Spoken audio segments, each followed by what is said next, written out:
meeting, that we will pull together at the Public Service Commission somewhat of a matrix, maybe on our website, that will pull together what each carrier is doing. This conference is being recorded. Only the main conference is recorded. Okay, you just got that notice. So we are able to have a one-stop shop for people who are interested in looking to see what each individual carrier is doing. And so we appreciate the carriers taking the time. I will, at this time, like to introduce and offer some remarks to our chairman of the commission, Commissioner Dane Maxwell. Commissioner Maxwell.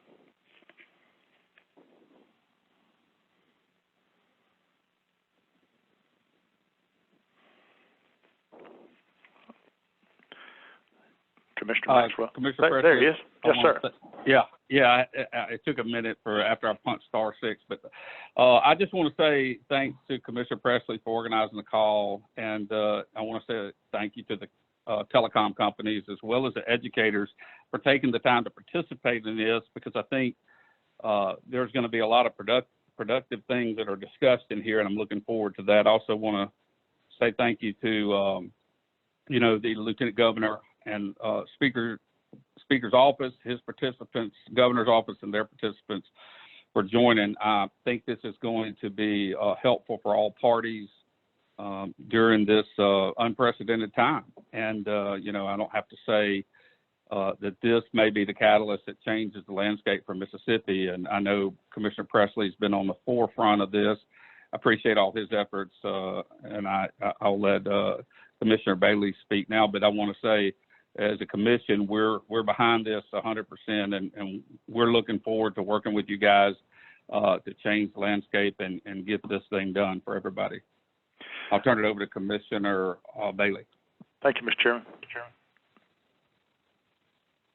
Mr. Bailey.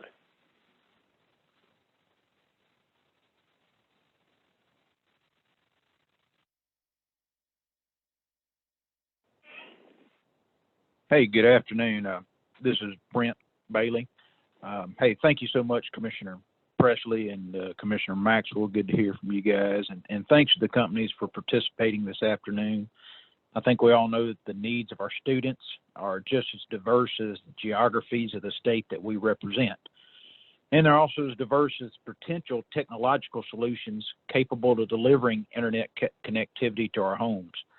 While we have known that gaps in services exist throughout the state, I believe the events that have led to the closures of our educational facilities have certainly highlighted just how far we need to go to obtain equitable internet service and access for students. I know we'll not solve that issue today, but I do look forward to hearing what companies are doing to reduce the burden of gaining access to the World Wide Web. Thank you for the opportunity to join today's call and allow me to share in those remarks, and yield back to the moderator on this. Thanks a lot. Thank you, Commissioner Bailey. And as I said earlier, ladies and gentlemen, we've now broken over 120 people on the call, and I want to recognize a man who has been a partner to the commission and throughout this process has been truly on the front lines of leading our state, and we appreciate him taking time to be here on the call today and express his views and to take time to listen so that we can all work together, and that's our Lieutenant Governor, Delbert Hoseman. Governor, thank you for joining. Thank you, Brian. It's good to talk to everybody. But glad to have the opportunity to visit. Wish it wasn't under these circumstances. I had planned to spend my May going to schools and being out with superintendents and principals and teachers and kids, and that obviously is not going to happen now. We're spending a whole bunch of our time on what will be the significant financial issues that will be facing the state this year. We'll postpone the actual bringing the group back into session, and I doubt very seriously if we'll be able to have a budget before June. And I'm saying that part because I know we've got a lot of superintendents and other teachers here that always like to at least go into the end of the year knowing where they're going to be. And I so hoped that we started our first bill was to get a teacher pay raise. But since that time, it's been very difficult to get a handle on any of the economics. So I apologize for having to wait until the end, middle of June, but that's what's fixing to happen. The second thing is this is a learning experience for all of us. And in a way, it's predicting the future to me. We are going to start preparing for distance learning. and that's what you're doing right now today. I was on a conference of Zoom with students at Northwest, nursing students actually at Northwest earlier today, and I think the speaker's doing some of the same things. But this is where our learning will be for children, and that may range from children with special needs to kids that would be offered, and children will be offered classes that will require a teacher that may not be present on that staff, and it'll spread further to the underemployed. And so what you're doing here is laying the groundwork, I think, for a lot of the future of education. And I would certainly like to have had more time to lay a structured groundwork, but we are where we are, and we'll get started here.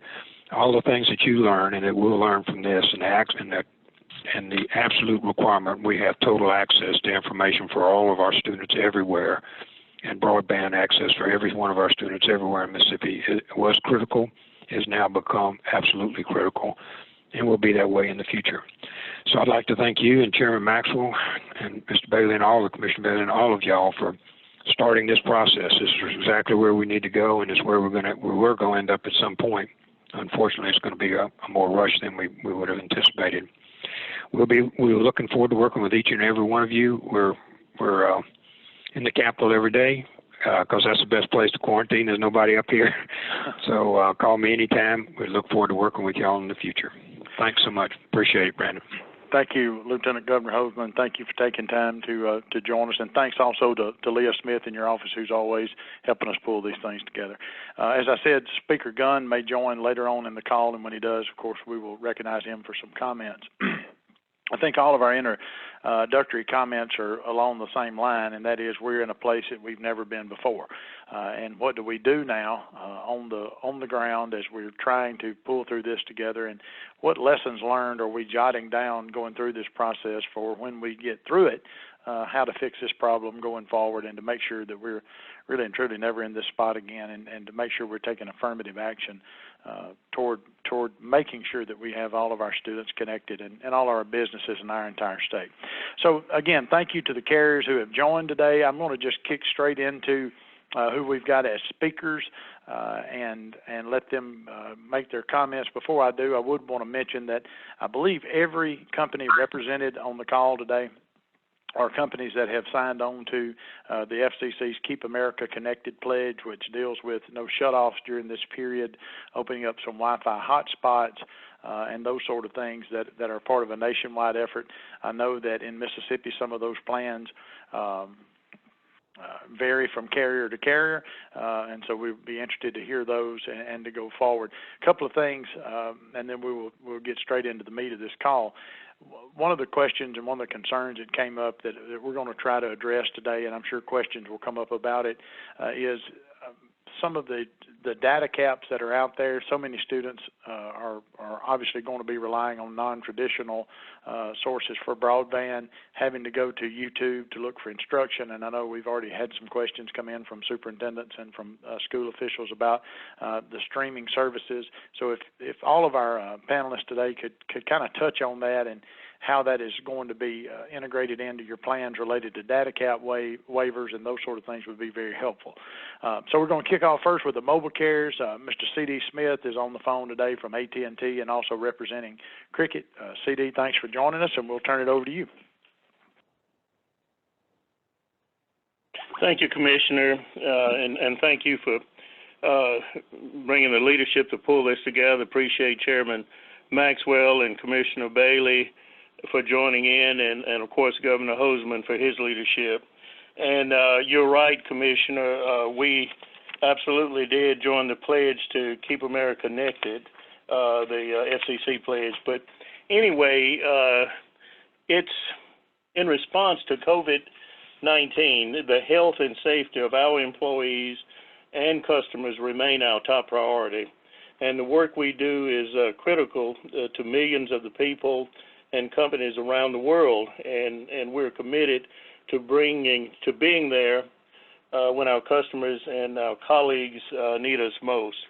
And so in conjunction with what we're doing for COVID-19, I want to share with you that the best place to keep up with what we're going. There's so much going on, and so there's our COVID-19 website, and I'm going to give that site before I go forward.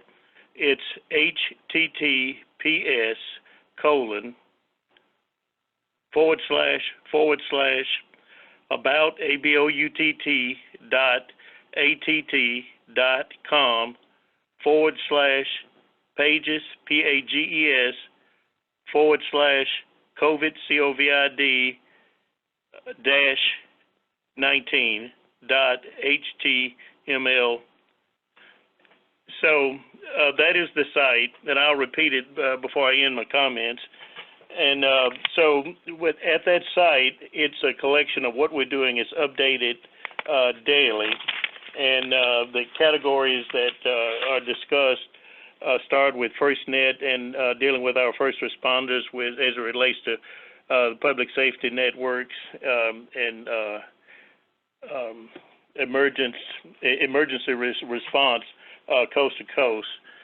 Dealing with consumers, we remain focused on keeping you healthy and connected as far as our businesses go, supporting small business and enterprises across the country and communities, helping those communities in time of need that we serve throughout, and certainly dealing with and helping and being there for our employees during this crisis, and maintaining and ensuring that our network is prepared to deal with this crisis.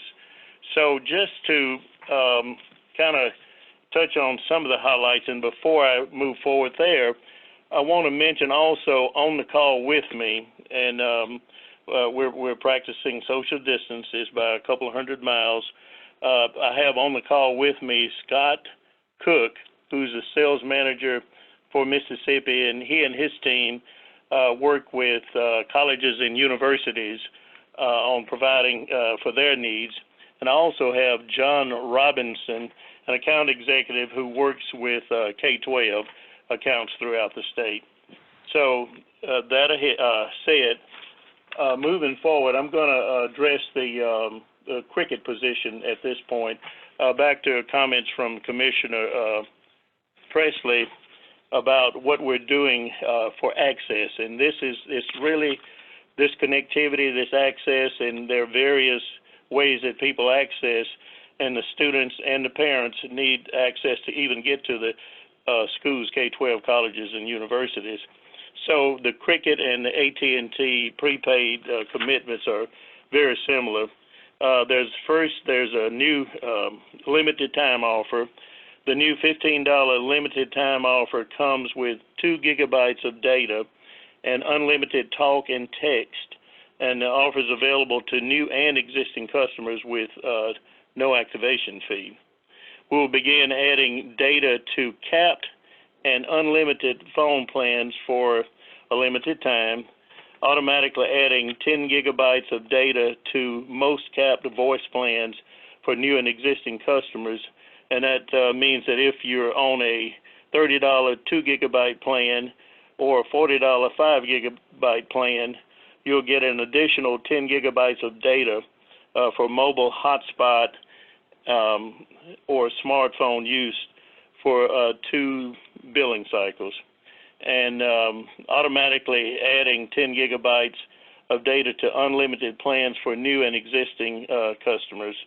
That means if you're on a $55 unlimited plan without mobile hotspot, you'll receive 10 gigabytes of data for hotspot use. And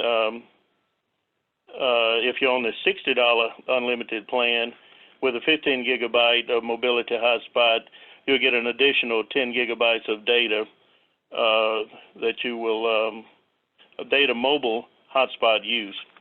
So that's dealing with the prepaid cricket and AT&T prepaid services. For the post-pay services,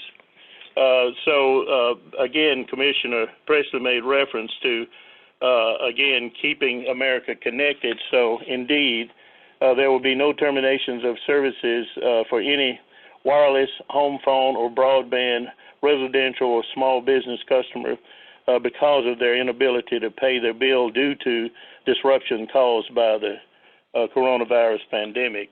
Also, we're waiving late fee payments that any wireless home phone or broadband residential or small business customer may incur because of economic hardship resulting from the virus.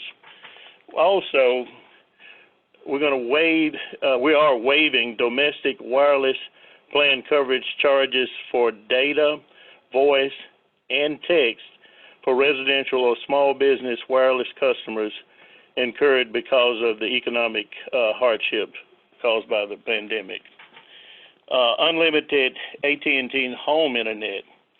All AT&T customer home internet wireline customers, as well as the fixed wireless internet customers, can use unlimited internet data.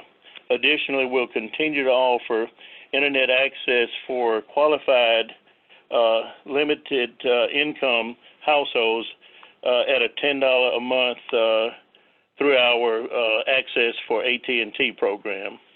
Also, as we look at helping you work and learn remotely, businesses, universities, and schools can keep their terms and they keep their teams and classrooms connected through conference calls and video conferencing with Cisco WebEx meetings and AT&T for 90 days, and seamlessly forward calls to both mobile and landline phones with AT&T IP flexible reach. We're also offering schools a way to save on unlimited wireless broadband connectivity for students. Through May 22nd, qualified schools activating new lines on qualified data-only plans for school-issued tablets, 4G LTE-enabled laptops, and hotspot devices will get the wireless data service at no cost for 60 days. And this is just to highlight a few of the high points, but again, going to that website, there's so much there, so many opportunities that we encourage you to go to that website to learn what truly is being offered. I'm going to mention it one more time. The website is https://about-pages.pages.com/COVID-19.html. And reference Scott Cook dealing with universities and colleges, and John Robinson, who is engaged with K-12 school activity, who will be here to assist with answering questions as they come. And Commissioner, that's all I have for right now. Okay, CD, thank you. Again, if you have questions, I will announce this after each speaker. If you have questions, please email them to Brandon, BRANDON, .Walters, WALTERS, at psc.ms.gov. That's Brandon.Walters at psc.ms.gov, and we're already getting a good many questions coming in as we speak. So now we'll turn to Terrell Knight. Terrell is with C Spire. Terrell, thanks for joining.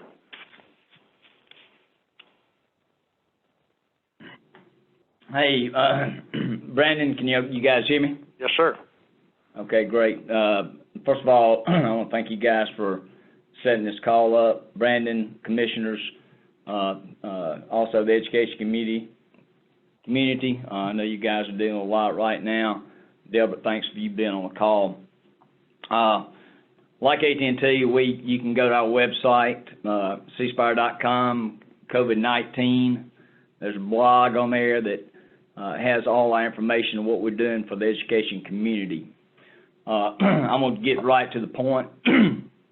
2.5 weeks ago, we took some proactive measures as the leader in communications in our region to help take steps to proactively engage the education community on how to best work with students and teachers during this crisis. We first, 2.5 weeks ago, we sent out a list of recommendations on accessing learning websites via where Wi-Fi was unavailable, and we sent this out to all the technology coordinators around the state, the superintendents, and I personally worked with Andrew Mayfield to provide that list. And it ranged from smartphone access to wireless access points that schools could place outside to where you can find public Wi-Fi facilities. Again, that's where for those students that don't have Wi-Fi at home, and we did that 2.5 weeks ago. We also work with Lee Bray at the Department of Education, and also Ross Randall, who is president of METLA, which is the Technology Coordinators Association. And Ross did a survey of all the technology coordinators around the state of the education learning websites out there. We, as a company, have what we call whitelisted over 50 of these learning websites, which means for those students and our teachers that are having to use a smartphone, a C Spire smartphone, or a C Spire hotspot to access these learning websites, it will not go against their data usage.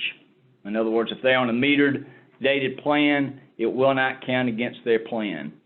And we have listed over 50 of these websites on our cspire.com COVID-19 blog.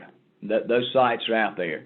We also took proactive measures to send this list out to all the technology coordinators, superintendents of education as well, and that was about 2 weeks ago.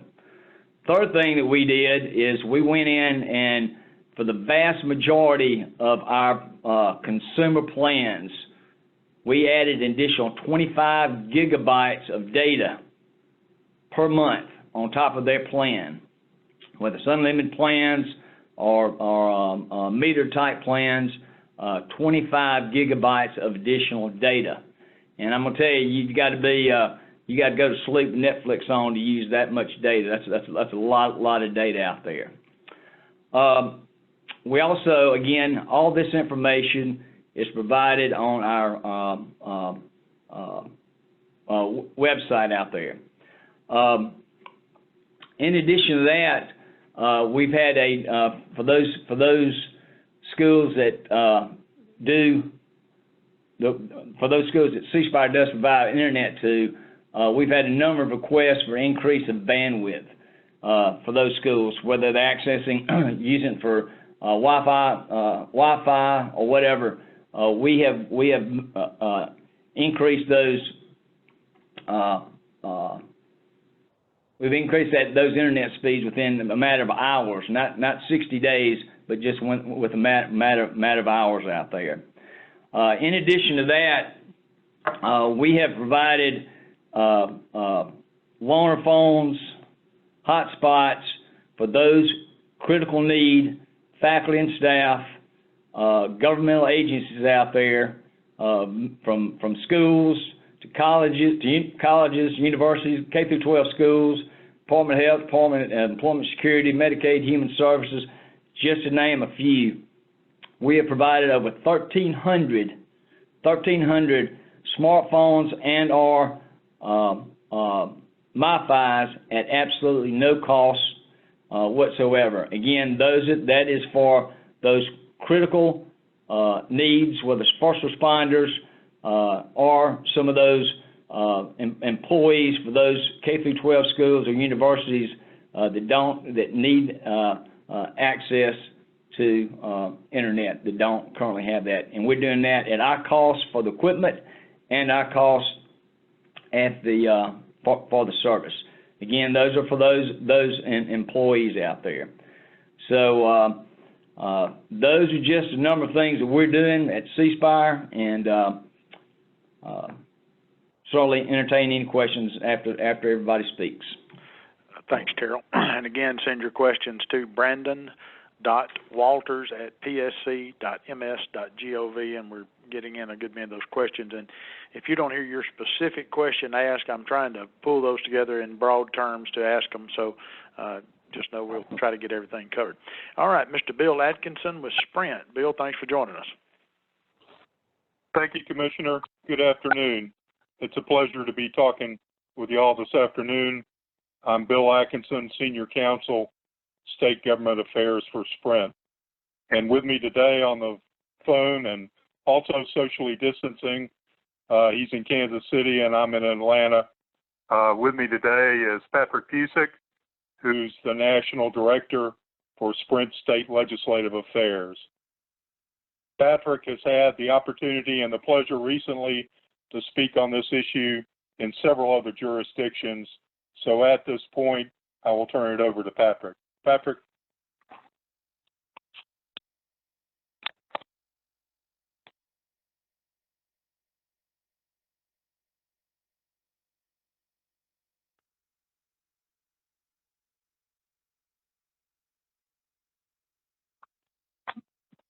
Hello, Patrick, can you hear me? Okay, we can hear someone. Patrick, you may have to unmute your phone, *6.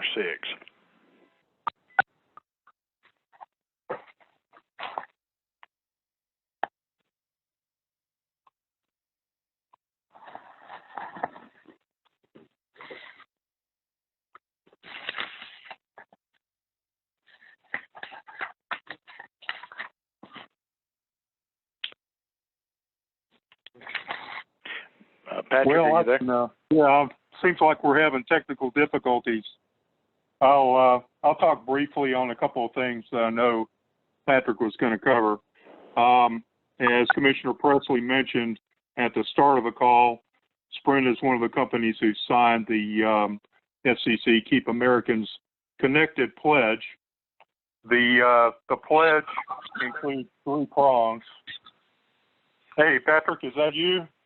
Yeah, I think something was wrong with my phone to be my bad. Go ahead, Bill. You can talk about the FCC if you want to. Okay.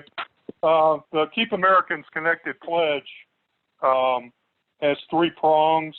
Given that the pandemic and its impact are having on American society, the company signatories have pledged for the next 60 days, and this was 60 days starting from about mid-March, to 1, not terminate service to any residential or small business customers because of their inability to pay their bills due to the disruptions caused by the pandemic, and 2, to waive any late fees that any residential or small business customers incur because of their economic circumstances related to the pandemic. There's a 3rd prong as well, to open any Wi-Fi hotspots that the carrier has to anyone that needs them. And I believe, as Commissioner Presley mentioned, every company appearing today has signed the pledge. Patrick, do you want to talk about what else we're doing? Sure. Yeah, thank you, Bill. Apologize for that delay there. And let me just start out by also giving our website where anyone can, and we've shared this with Brandon Walters, so he has it. If he's going to be distributing information, you can get it there, but I'll give it to you real quick so you all have it and can look at daily updates on our efforts. That website is https://newsroom, NEWSROOM.sprint.com/COVID,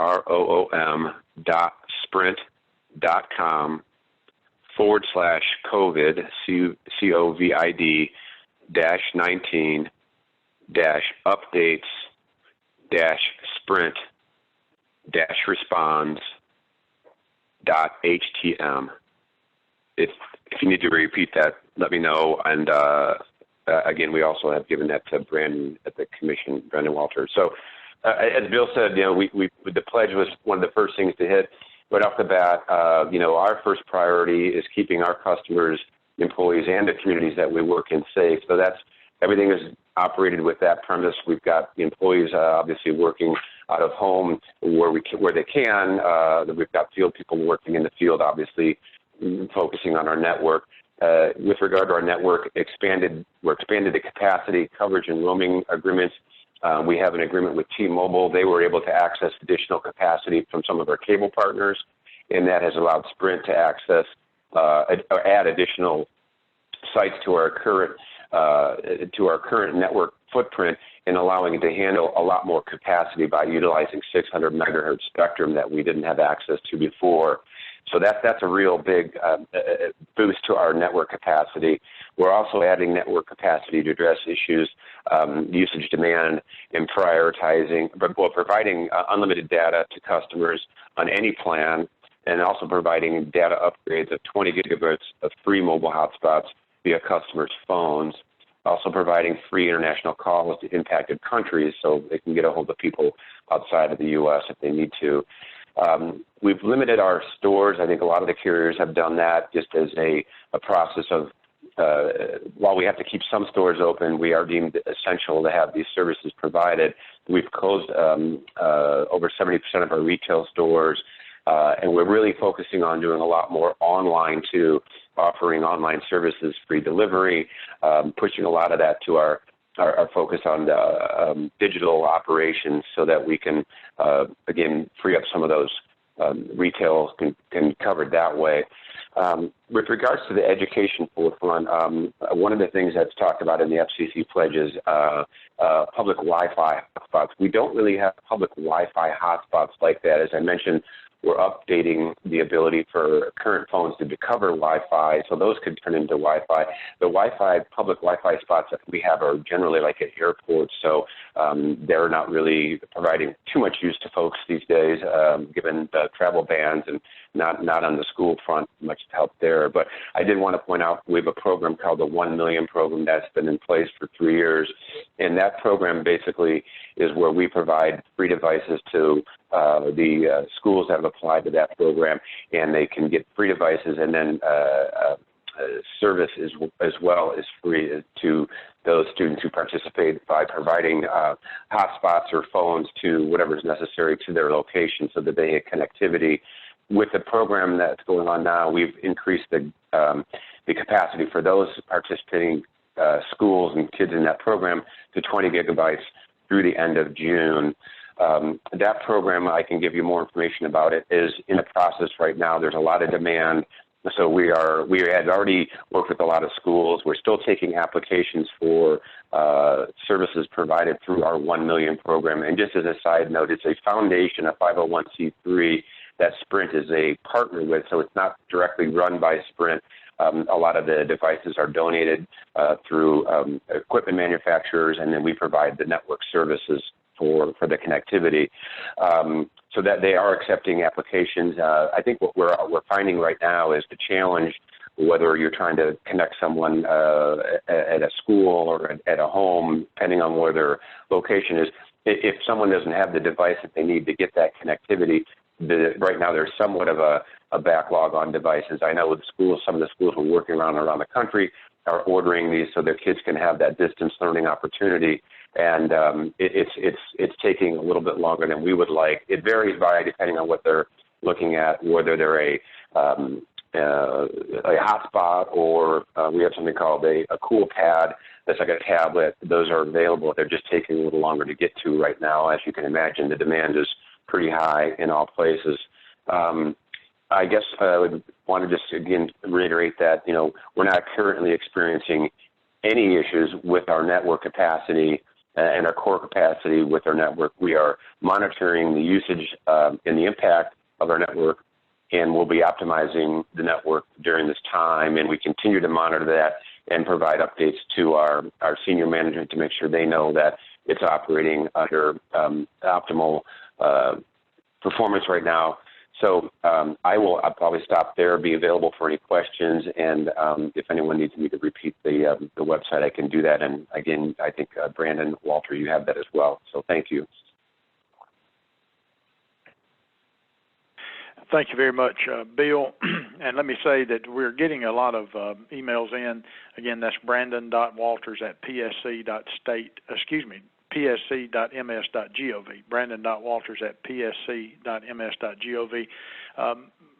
Please try to help us on your questions to be concise. I'm going to try to group those together to keep as broad as possible, and we appreciate those of you who sent in some policy suggestions. We'll keep those and forward them to the Governor's office, Lieutenant Governor Hoseman and Speaker Gunn and the appropriate officials on that, and thank you for that. Next, we'll go to William Haas with T-Mobile. William.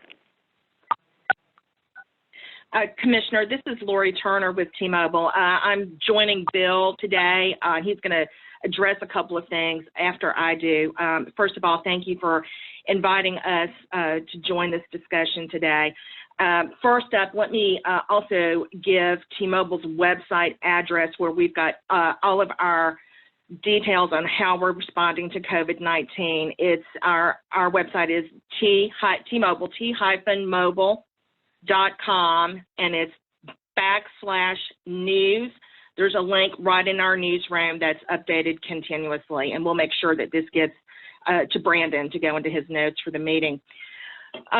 First of all, let me say T-Mobile takes our designation by the government as a critical communications infrastructure provider very seriously, and we continue to evaluate the steps that we need to take as a business to align guidelines from state, local, and federal government agencies with what's best for both our customers and our employees. So as everyone else has mentioned, we have also signed on to the FCC's Keep Americans Connected pledge. In addition to that, we've removed smartphone data caps for all of our customers through May 13th. We have added a 20 gigabytes of mobile hotspot and tethering service for customers who are on smartphone plans with hotspot data also through May 13th. In addition, we launched plans that we call T-Mobile Connect ahead of schedule. These are prepaid plans. They're at a low cost to ensure that everyone has an affordable option to get the connection that they need. There's one at $15 a month that includes 2 gig of data, and one at $25 a month that includes 5 gig of data. We have also increased data allowances for free to schools and students who are using our Empowered Ed digital learning program, ensuring that each participant in that program has access to at least 20 gig of data a month. That's also through May 13th. And all of this obviously will be reassessed, I believe, as things go forward. We've also successfully deployed, as Patrick mentioned, we've deployed an additional 600 megahertz of spectrum from multiple companies, which it's effectively doubled our total 600 megahertz LTE capacity around the country to ensure that T-Mobile and all of our customers, ensure all of T-Mobile's customers stay connected during this time. And I'm going to toss it over to Bill Haas and let him talk a little bit more about what we're doing in the education space and what we've done with the 600 megahertz.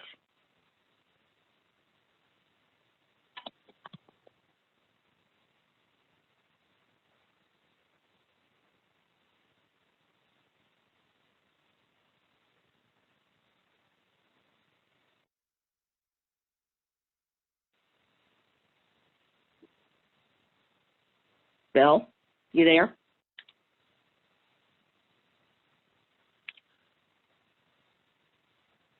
Okay, I'm sorry. I thought I hit that before. I apologize. Commissioner Presley, thank you very much.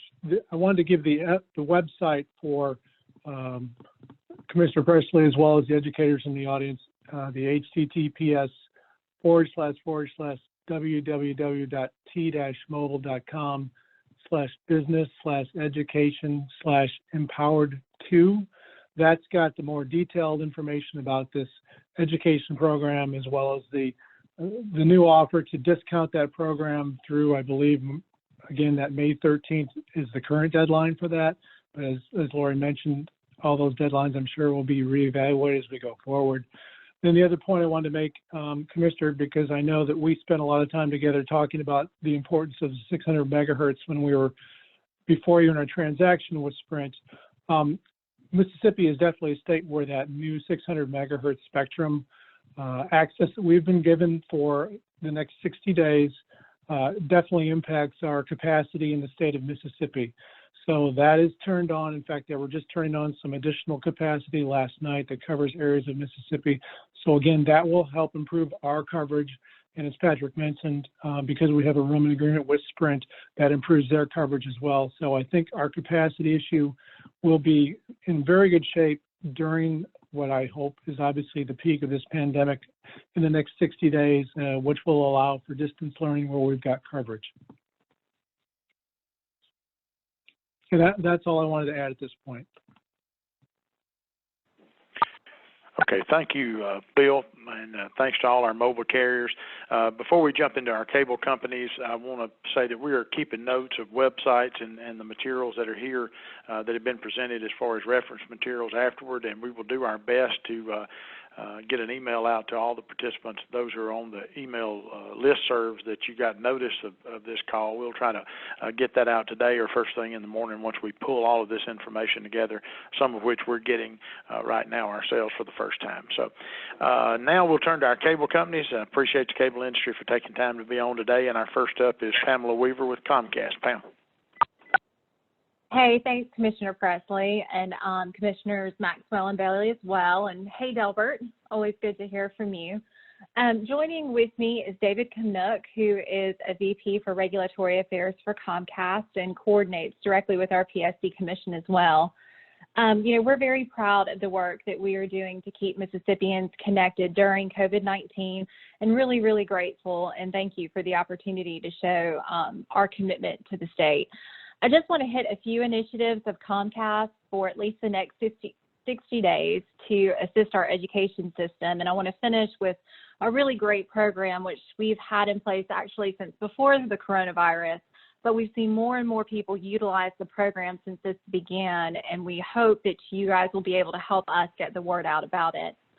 First initiative I want to talk about is that we are offering Xfinity Wi-Fi for free, regardless if you are an Xfinity customer. So wherever you are, if there is an Xfinity Wi-Fi option for a hotspot on your phone or your computer, you can hop on at any time, regardless if you're a Comcast customer, and receive free Xfinity hotspot internet service. For a complete list of those Xfinity hotspots, you can go to www.xfinity.com/Wi-Fi. And secondly, we are pausing all of our data plans. With so many Mississippians working from home, we want our customers to be able to access the internet without worrying about data plans or overage charges. So all Mississippi Comcast customers are receiving unlimited data at no extra charge. We're also not performing any disconnects or assessing any late fees during this time period. And as a help to our parents and our teachers, we're providing educational programming on our X1 and Xfinity Flex platforms. Comcast actually announced today that now over 2,000 hours of programming and thousands of free titles are available to our Xfinity customers. And the new educational programming is available for all grade levels in partnership with Common Sense Media. And as a matter of fact, in the last 2 weeks, searches for the word education are up 533% on our X1 platforms. But probably our biggest initiative that I want to talk to you about today and focus on is our Internet Essentials program. Internet Essentials is the nation's largest and most comprehensive broadband adoption program for low-income Americans, which provides internet service for $9.95 a month. Unfortunately, so many of our low-income families who live in our service areas don't have access to the internet at home, and that's where we can feel we can really help.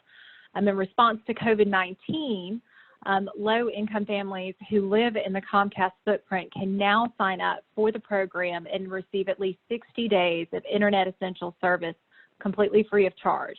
We will send all new customers a self-install kit that includes a cable modem and a Wi-Fi router free of charge.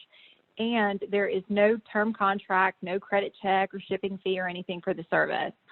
Another part of how we are enhancing that Internet Essentials program is we're going to increase the internet speeds for Internet Essential services for all new and existing customers. Since 2011, we've signed up more than 107,000 low-income Mississippians to the Internet through this program. And since COVID-19, our customer service representatives are telling us they are seeing a really large increase in interest in the program. For that Internet Essentials program, people can sign up at www.internetessentials.com, or they can call 1-855-846-8376. There's also some partnership opportunities associated with that program as well. For example, we've had some school districts who've come to us and said, hey, we've got these 5 or 10 or however many students that are low income, and either we would like to sponsor, or we have a corporation that would like to sponsor their Internet Essentials service through the school. And Comcast has worked with those school districts on those school-sponsored opportunities to make sure that those students have the Internet service that they need. We think this is the right thing to do so that students can do their homework and parents can stay connected to their schools and work and important health information to keep their families safe.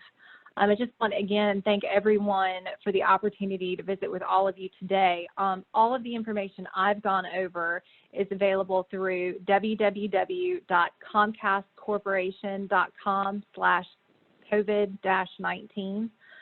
On a personal note, as a parent who has a 12-year-old who I'm distance learning now, I can't tell you how much I appreciate what all of you teachers and school districts do, and thank you so much for your commitment for our kids. We appreciate, Comcast appreciates it, I appreciate it, and we hope you'll consider us a good partner with you as we move forward. Thanks, Pamela.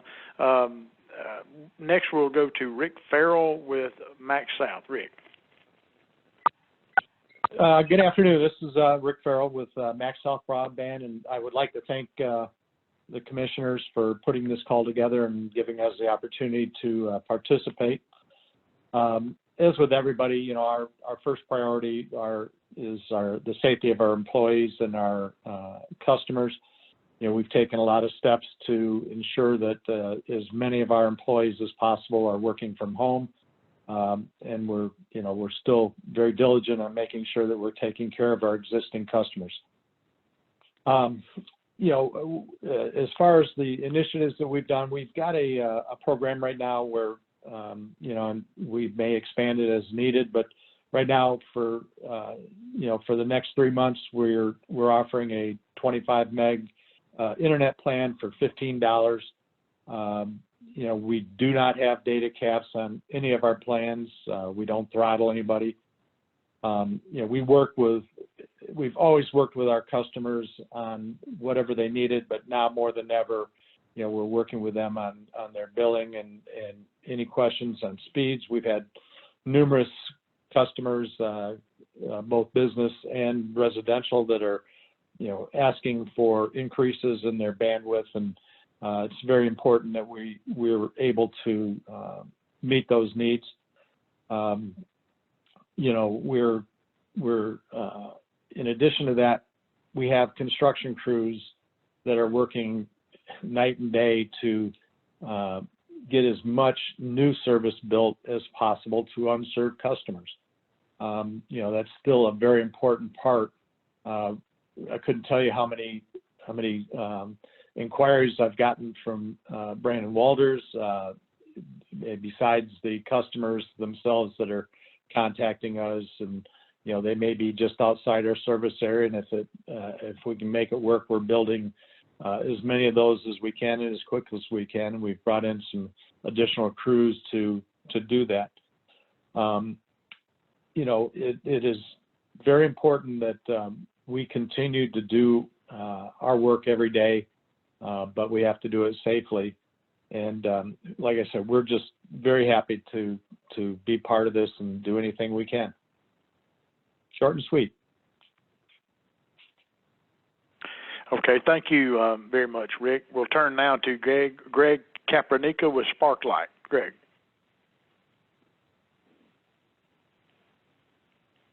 Hi, good afternoon. This is Greg Capranica with Sparklight.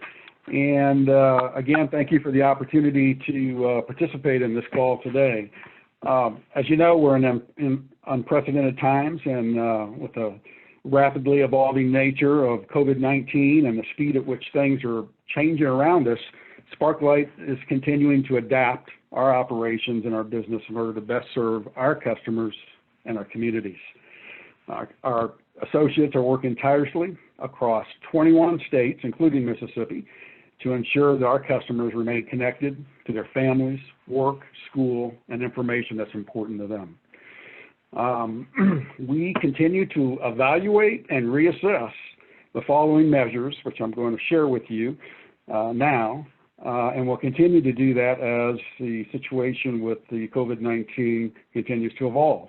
So with that, on March 13th, Sparklight announced that we are offering unlimited internet to all of our customers at no charge for 30 days. We have since, actually as of today, extended that another 30 days, so now we'll be going through May 12th, and that means no overage fees while customers are home using more data to keep connected to their family, school, work, and information, and no charges for the unlimited service itself. Also on March 13th, we announced that for 60 days, we're waiving all late fees, and we will not disconnect customers experiencing financial strain as a result of the coronavirus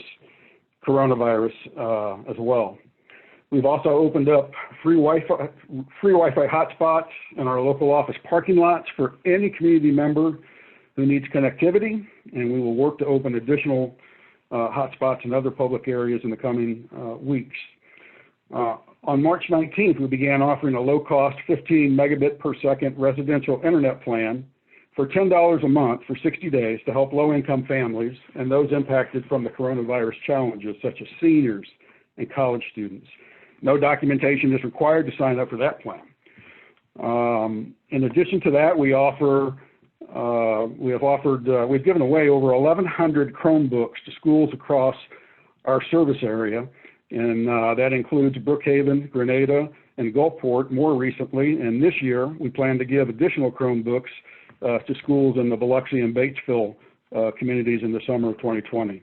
We're also working with school districts to determine how many students are offline and need assistance to school from home. I just heard back from the Biloxi School District this morning, and they're estimating that could be about 1,000 students. So those are some of the things that Sparklight has put into place in the month of March. We also, outside of coronavirus, have some other things for schools. We just awarded a $3,000 technology donation to 5 schools in our service area based on a contest, a technology that was based on a technology project that students sent a written application for. And Pops Ferry Elementary School in Biloxi was one of those winners. So they'll be receiving $3,000 to fund their technology project, which is a meteorological sensing station throughout the school campus. And the student that submitted that name was Crystal James, so we're proud of her. We work with schools throughout the year on a number of different types of initiatives, and the last one that we did was over the holidays, and our employees actually band together and raised $5,000 to purchase gift cards for low-income students to buy shoes with. So those are some of the things that Sparklight has been doing in our communities. And that's all I have. Okay, thank you, Greg. Now we'll move to our rural telephone companies, our rural carriers. First up from TEC is Joey Gardner. Joey. Hi, yes, thank you so much. Can everybody hear me? Make sure I'm unmuted. Well, we are just thrilled to be part of this call. Thank you all for establishing it and coordinating it. TEC is grateful to be doing business in rural Mississippi. We are in 5 counties around the Jasper County area. We serve over 1,200 square miles. And as we face these new challenges each day, we are meeting them with energy and optimism. We are preparing for the short and long-term needs of keeping our customers connected while we simultaneously are focused on keeping our employees safe and healthy so that we can fulfill our obligations of maintaining the core network that's essential to the sustainability of our broadband and voice services. So like many of you have already stated, we're really focused on taking care of our employees and making sure they're safe. We've got a lot of employees working from home. We've closed the doors in our local lobby areas, and we're just trying to keep business as usual as much as we can. We've implemented more safety things for our technicians who are out in the community installing, and we keep our focus on installing new unserved customers right now and keeping our current customers connected. We are in the process of building over 200 miles of core fiber over the next 2 years, and I'm really, really happy to say that 92% of our territory currently has 10/1 service. So we have been in our community for almost 100 years. We live and grow with these people, and it is just our main objective is to take care of them. Like everyone, we've pledged to participate in the Keep America Connected program, and we are pleased to say we now have 2 Wi-Fi locations in Bay Springs. We have one at our commercial office parking lot and one at a local park in town. And we've reached out to the local schools in our area to let them know we are very willing to assist them if they would like to establish access points on their school campuses for students to use.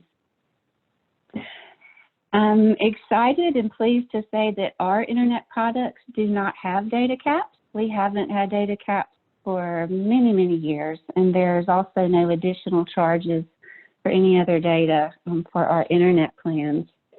So we're currently sharing educational posts on Facebook to try to help everybody at home, give them some different things to do and different things to consider just for fun or education.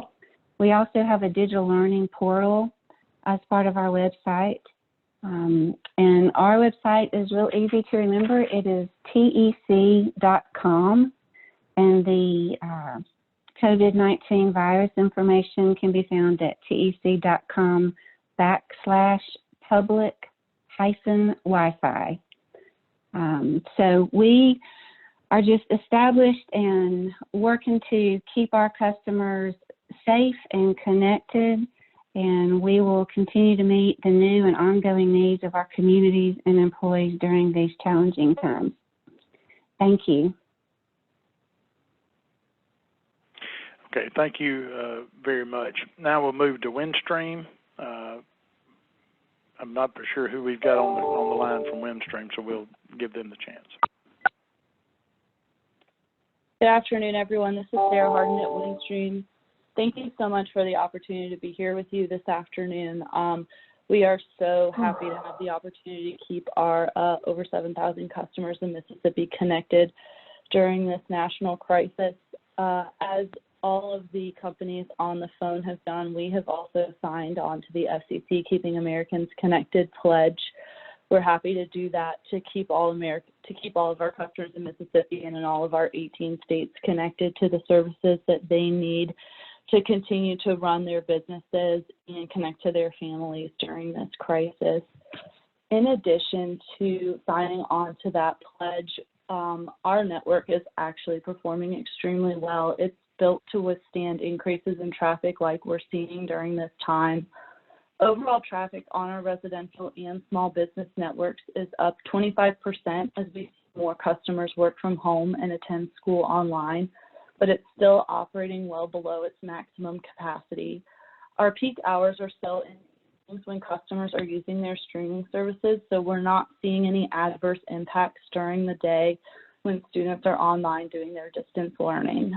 We're continuing to help customers optimize their at-home experience with speed upgrades, modem repositioning, and broadband extenders, and those issues can be resolved simply by calling our help desk, and there's no need to have someone out to the home.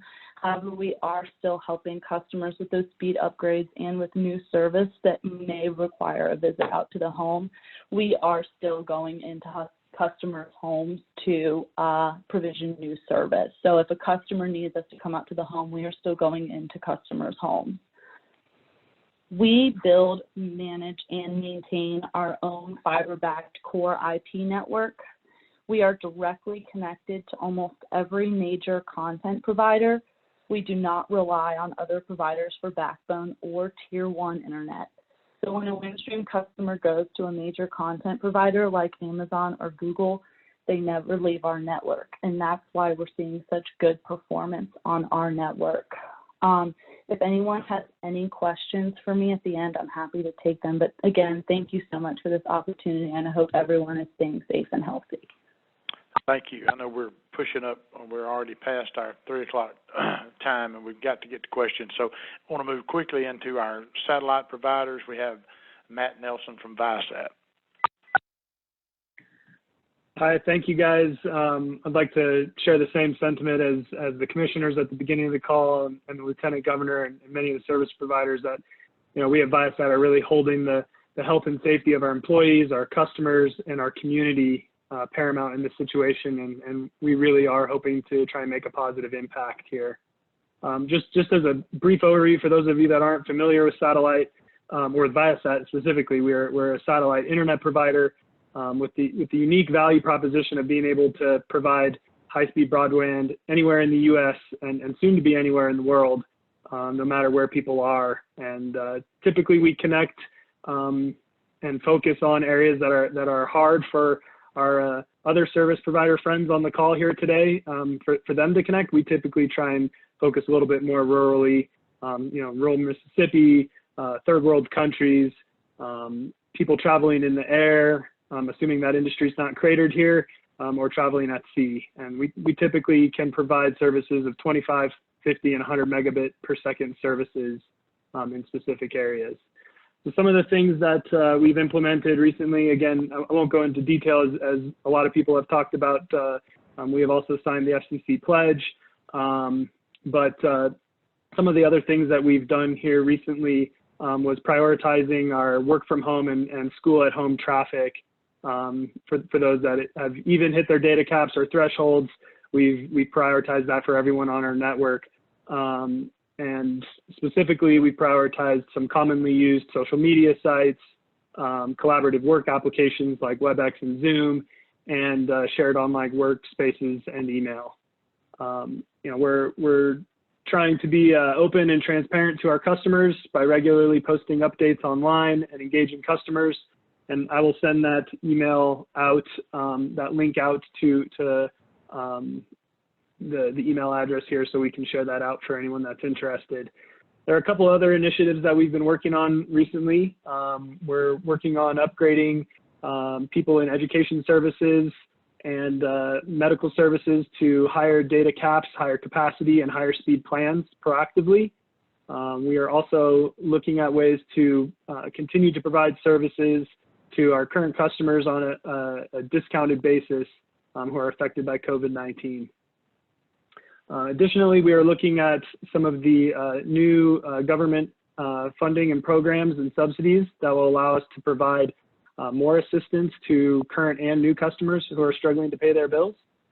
And lastly, we are working on a community internet option that typically we've installed in third world countries in the past, but we're looking to expand that to the U.S. and possibly expand that to schools or school areas where students can get kind of a drive-through internet service while maintaining social distancing by staying in their car. They can download or upload homework assignments or other tasks for the day. So those are a number of the things that we've been focused on recently. Thank you. Thank you, Matt. Steve Hill. Steve is with SBCA. Steve? Yes, thank you, everybody. I appreciate your time. I'm not going to, Matt covered a lot of what the satellite industry is doing. So SBCA represents all of the satellite industry. So Viasat, Hughes, Dish, DirecTV.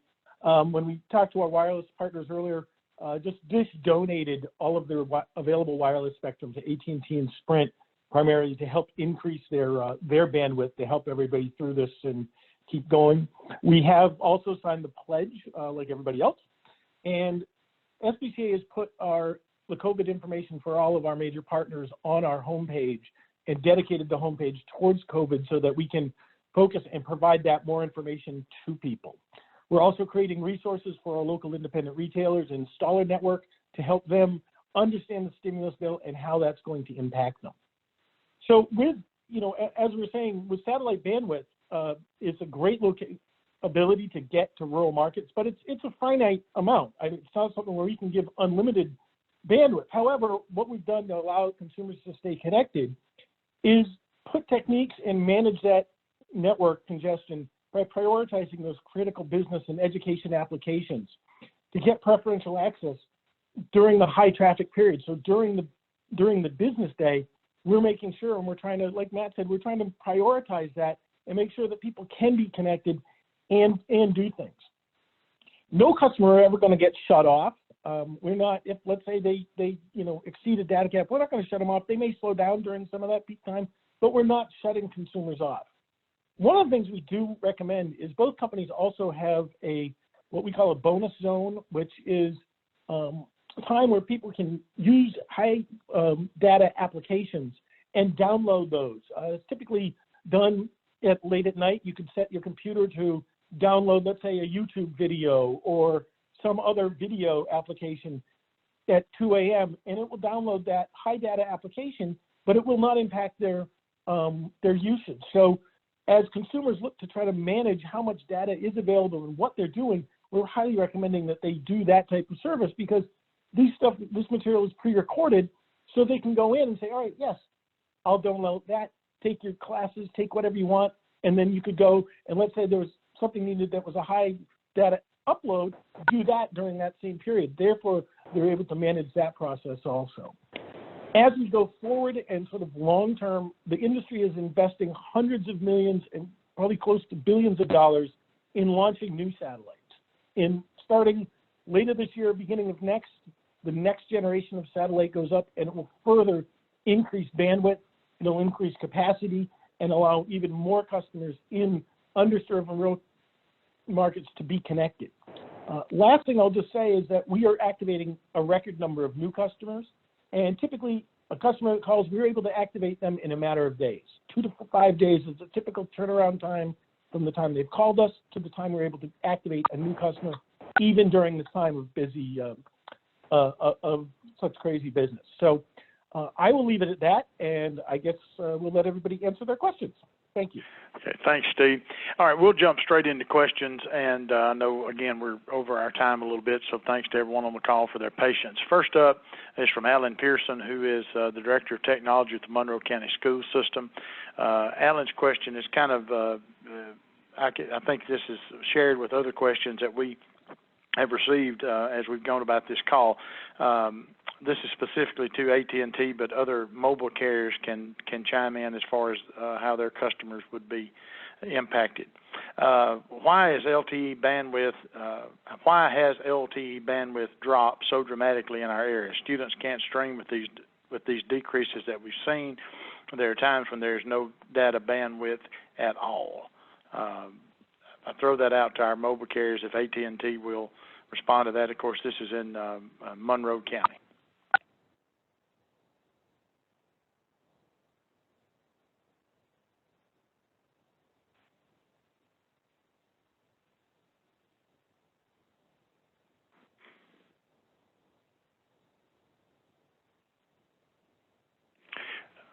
Is anyone from AT&T still on the call?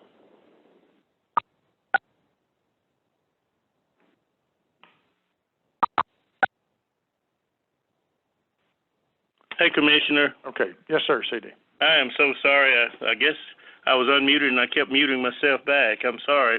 Okay, and I'll just have to, we're constantly in the process, and we're talking about connectivity, and we're constantly in the process of trying to expand and upgrade connectivity. So if I'll just have to we said Monroe County, I'll just look at that, get the engineers to look specifically at his question, his location, and see if we can get him a specific answer.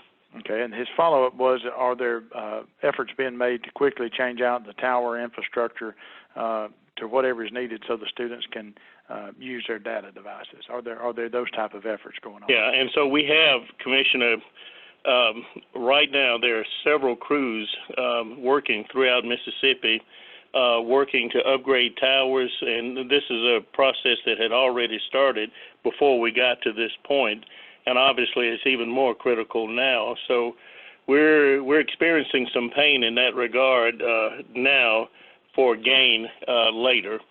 But I still want to just look specifically at what's serving him and see if we can't give him a more direct answer. Okay. Thank you, CD. We'll pause for the question in just a minute. I got a text, and Speaker of the House, Philip Gunn, is on the line. Mr. Speaker, would you like to make a few comments? We've gotten through our presenters, and we're easing into the question portion. Well, thank you so much. No, I won't make any comments. I know people are eager to have their questions answered. Just wanted to let you know that I'm here. I'm willing to answer any questions that someone might have. I've been at the Capitol today working on a few other issues, but sorry I'm late joining the call. Glad to be here now. So I'm here if anybody has a question to me. Thank you. Thank you, Mr. Speaker.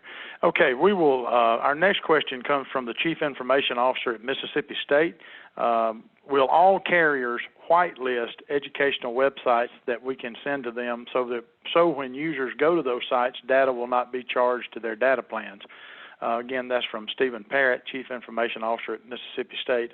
An addendum to that question, which has come in from officials in Union County and other counties that we're looking at questions from, pertains to this as sites that may not necessarily be a university, a community college, or a K through 12 site, but are necessary for the instruction that's going to be given online, for instance, YouTube and other type of instructional sites. The question is, will all carriers whitelist educational websites that can be sent to them by the different education institutions? So whoever would like to answer that, we'd love to hear from you. Hey, Brandon. Yes, sir. Terrell Knight. It's Terrell Knight. We will certainly entertain whitelisting any of those sites. We have whitelisted over 50 of these educational sites right now. There's some that we have chosen not to list or not to whitelist, meaning then it does not go against their data usage if you're using a smartphone or hotspot. It boils down to open. If those sites open up to other sites that are probably, I guess, are non-educational, to say the least, or for lack of better words, we choose not to do that. But we will certainly entertain those. And Steve, welcome you to get that list. You can send them directly to me if you'd like. All right. Any other carrier like to comment on that? We would ask that you consider that. That has been a request that's been made multiple times in the last week related to the fact that so many of the sites that need to be accessed are not necessarily sites that are a site of an education institution. Next question comes from Marcus Boudreau, Superintendent at Biloxi Public Schools. Is there any way to open and advertise mobile hotspots throughout the community that parents or students could drive to in order to access the internet, to download materials, complete assignments, etc.? Many of the carriers on the call today have talked about opening up those Wi-Fi mobile hotspots. Could any of you please address that as to whether you have how you can get the word out where the superintendents and school officials can notify students that this is where they can go and obviously still social distance be able to have that access?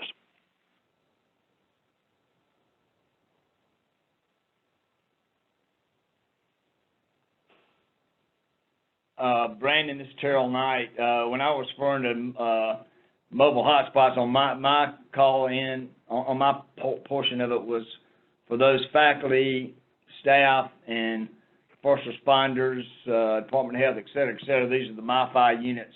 As far as hotspots around the community, you got those various businesses that have those out there. We actually are looking at doing several of our stores right now. As a matter of fact, we've done a pilot in Starkville C Spire store, where students could go up to that particular store and log on to Wi-Fi, and also in Brandon, and we're just testing out the capacity of all that right now. And that will be, as far as our stores that will have Wi-Fi hotspots available to the public, those will be on our website, and Brandon has that website that he can share with everybody. And I hope that answers your question. Thanks, Daryl.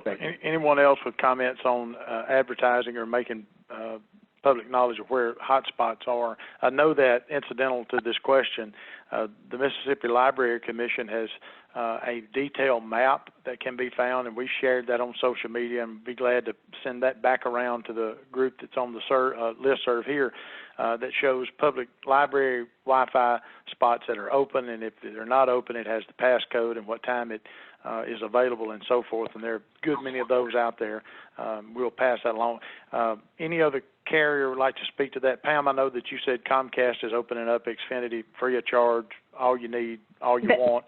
Do y'all have a list of, or some way that you're communicating where those Xfinity hotspot or Wi-Fi spots are? Absolutely, Commissioner. We actually have our website, which I mentioned earlier, which is www.xfinity.com/Wi-Fi, and there's over 1 million hotspots nationwide. Obviously, we want everybody at home in Mississippi, but you can put in your zip code, and what that will do will actually bring you to a map, and it will show you every single available Xfinity Wi-Fi hotspot in your area. So if you know that somebody's at grandma's house or something like that, it doesn't matter where you are. All you'll have to have is the zip code of wherever you are, and it'll pull up every Xfinity Wi-Fi hotspot in that area. Okay, that's great. Any other carrier like to mention anything about the Wi-Fi hotspots that are available, or the Wi-Fi networks that people could utilize? This is Greg Kapranica with Barclay. I just wanted to mention that the Wi-Fi hotspots that are available down on the Gulf Coast, I believe is where the Biloxi School District had a question, are at the local Sparklight offices in Biloxi, Pascagoula, and Gulfport. I'm looking at our website, and I see the announcement of the free Wi-Fi, but the specific locations are not listed. I'll see if I can get that done, but in the meantime, I can email those over to the school district. Okay.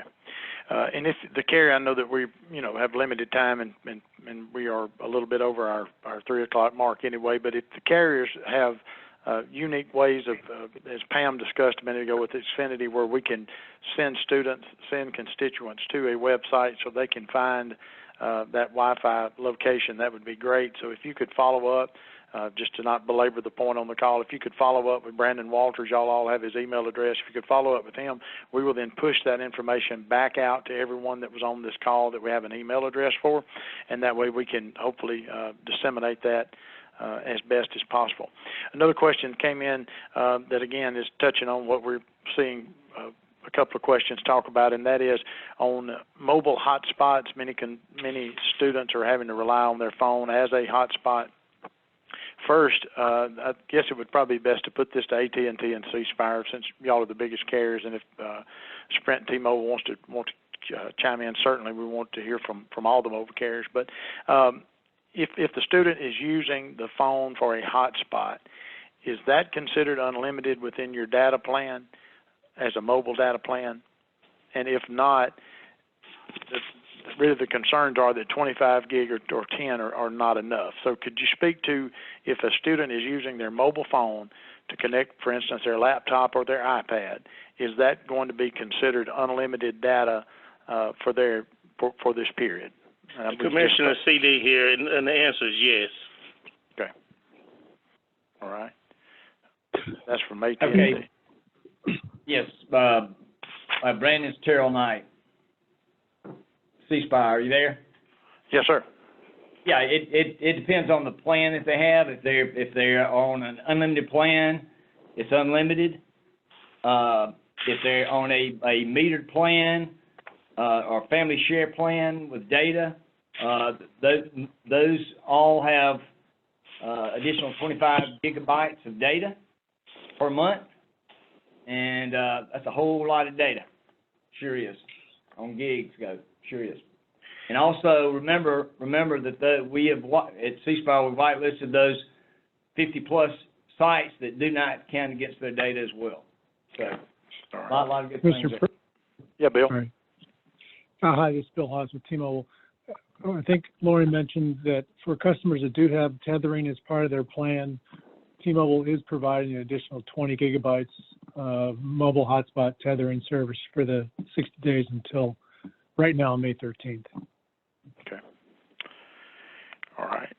As y'all were saying that, we're getting texts and calls saying 25 is not enough for a month. There's no way we're going to be able to have our students use all of that's not going to be enough. So I know that y'all will be monitoring this situation and ask that you please continue to monitor it because of the sites that we're getting questions and comments now on in this call is that will be used up fairly fast with students. But as I understand it, with AT&T, their answer was yes, that if you're using your phone as a mobile hotspot for your laptop or iPad, that will not count. And the other carriers are package by package and where they have added different gigabytes into those packages. I'm trying to look over our questions to see if I'm just trying to ask them as broad as possible. This again goes back to the mobile carriers in particular, and that is about throttling. Are any of the carriers throttling data service at this time? And we'll just go in the order, first up AT&T and then C Spire, Sprint, and T-Mobile. Hey, Commissioner CD here, and I'll just have to make sure I know for sure because I don't have that answer. I don't think so, but I'll check and I'll have to just give you an answer once I confirm it. Okay.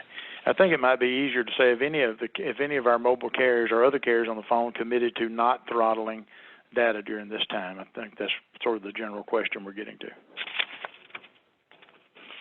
And again, that's on the website, and I just need to go there and make sure that I go through and find the answer to make sure I confirm it. But I do remember there was some reference to the throttling on that website I referenced.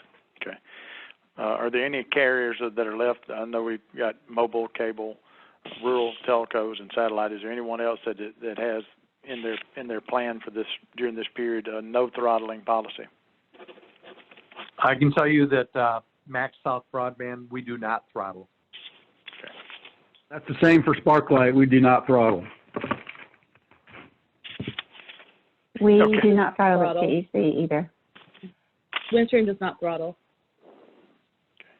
So this is mainly to our, this mainly seems to be a question to our mobile carriers. Okay, let me move to one more question that may be something that we need to think about collaboratively, and of course the Commission can play any role that we could on this. And this is concerning the E-rate program. Are any of the carriers aware of the ability for funds in the E-rate program, if they are available, to be used to help students access internet service at this time through a mobile?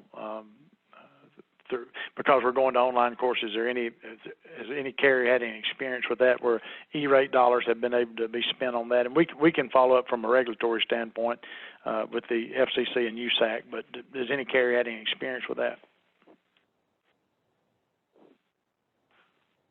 Brandon, this is Terrell Knight. Lee Bray might can answer that better, but from our perspective right now, E-rate with mobile devices is non-existent unless something's changing. I think the question, and this came in from, well, I've lost my question here. I'm sorry. No, this came from the Chief Technology Officer at Jackson State, and that was Mr. Robinson. That was his question about if E-rate funds could be used. And we'll look into that. I just was checking to see if there's a carrier had any experience with it. That's a new question thrown out. I'm not for sure if the guidelines allow for that or not, but we, since we designate you as ETCs, we will definitely check with the FCC and USAC on that. seems to be we've had a great call today. I know that we're running over our time. This is a very important topic and very, very important for everyone involved, and appreciate the work the carriers have done. Again, I appreciate Speaker Gunn for taking time to to jump on the call today and help with this issue, and Lieutenant Governor Hoseman, Neil with Governor Reeves' office, and my fellow commissioners, and all of you who have taken time to be on the call today. What our follow-up on this will be is to try to get out today or tomorrow. Our goal will be to get it out by close of business tomorrow, a document that kind of encapsulates what we talked about today with websites, links, and salient points that were made. As this is an ever-evolving issue, I don't want to preclude that we may not need to come back in a couple of weeks and revisit this. We'll try to do better on our timekeeping next time related to it, but we want to look into that. Last thing that I will offer is the FCC and USAC have reached out to talk about the Lifeline program. Many of you may be aware of this, but it offers a $7.50 discount on telephone service or broadband service, depending on the provider, for people who qualify. And USAC is looking at that, obviously, right now as something to promote. It will help our students and their families save money during this period, and so the next couple of days we'll be working to put together something that will help highlight that program and ways in which people can get that Lifeline discount during this period. Again, I know that $7 plus is not a lot of money, but it does help ease a burden as we all pull through this together, and we want to make sure that Mississippians are signing up for that and getting the discounts as they can. Thank you all again. We tried to cover the questions as broad as we could. Many of you sent in policy suggestions. Don't think we threw those in the trash. We will keep those and share them with everyone that's policymakers in this realm. And we appreciate the dedication of all of our education officials and school teachers. And I know in my hometown in Nettleton yesterday, we had our first traffic jam. People were driving to pick up their packets. And we all appreciate sincerely what our educators are doing to keep our kids connected and what our carriers are doing. And let's all say a prayer for one another. Wash our hands, social distance, and stay home. And thank you all for your commitment and taking time out of your schedule to be on this call today. We thank you very much. Have a great day.